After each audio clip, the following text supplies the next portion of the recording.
Labą dieną. Šiandien pradėsim svogūnus sodinti. Štai pažvelkit, dabar čia yra ta šiaudinė lysvė. Vat, padaryta, kuri buvo įrengta pernai rudenį. Vat, išridenti šiaudų rulonai. Ir jie buvo įrengti 100 metų nedirbtoje pievoje. Tai matot, kas toliau yra, kur neliesta yra auganti pieva. Na, o toliau aš pademonstruosiu vizualiai, kaip yra sodinami svogūnėliai. Sodinu viengalvius svogūnus.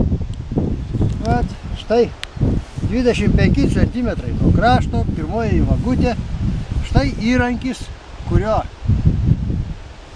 darau kiaurime šiaudiniai paklotei. Štai praduriu, taip, kad susisiektų tas kanalas su dirvos paviršiumi. Toliau į tą kiaurimę įberiu substrato. Ne komposto, nes komposte yra labai daug piktžolių sėklelių.